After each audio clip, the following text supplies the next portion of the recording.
Saudara kita menghitung hari dengan dua saja alasan kehidupan.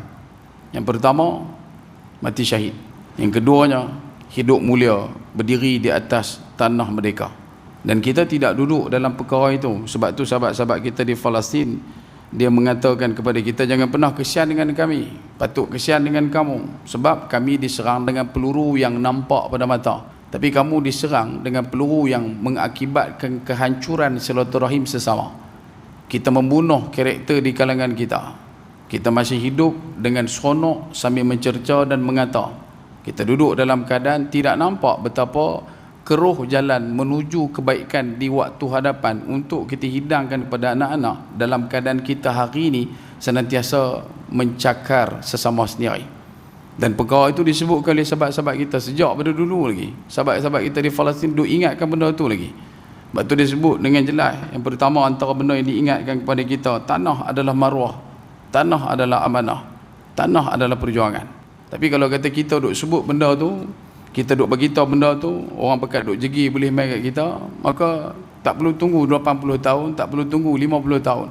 Hanya ambil masa kurang lebih dalam 15 ke 18 tahun tuan-tuan akan tengok bagaimana keadaan ini akan berada dalam situasi yang sebaliknya.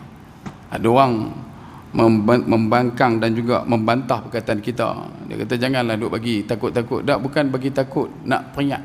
Sayyidina Abu Dzar Al-Ghifari radhiyallahu an, Jundub bin Junadah radhiyallahu an, ketika mana para sahabat bersama dengan Rasulullah SAW, pada waktu itu Nabi menceritakan tentang perihal nikmat selepas daripada kematian sampailah ke dalam bab syurga. Maka para sahabat yang berkumpul depan Nabi berseronok, bukan berseronok, bertanya dengan begitu teruja tentang apakah nikmat yang ada dalam syurga. Ditanya satu demi satu demi satu. Dalam keadaan yang bahagia itu, datang Sayyidina Abu Dzar Al-Ghifari radhiyallahu anhu. Dia adalah satu sosok tubuh yang direct spoken. Dia bukan jenis duk buat pantun-pantun menyawang, tak. Dia bukan jenis duk kiah, tak. Dia memang direct spoken. Sebab tu dalam riwayat disebutkan Sayyidina Abu Dzar Al-Ghifari pernah minta untuk jadi pimpinan. Dan doa peringatan Nabi SAW, nasihat Nabi SAW diberikan khusus pada Sayyidina Abu Dzar, dan kita guna sampai hari ini. Pasal apa? Sayyidina Abu Dzar Al-Ghifari radhiyallahu an, dia ni kata ulama adalah satu orang sahabat yang bahasa kita betul. Ang kata benda tu tak betul, dia khabar tak betul. Benda tu betul, dia khabar betul. Dia tak tahu, dia khabar tak tahu. Kalau dia tahu, dia khabar dia tahu. Kalau dia nak satu benda, dia khabar dia nak. Tak ada duk buat jenis kono-kono.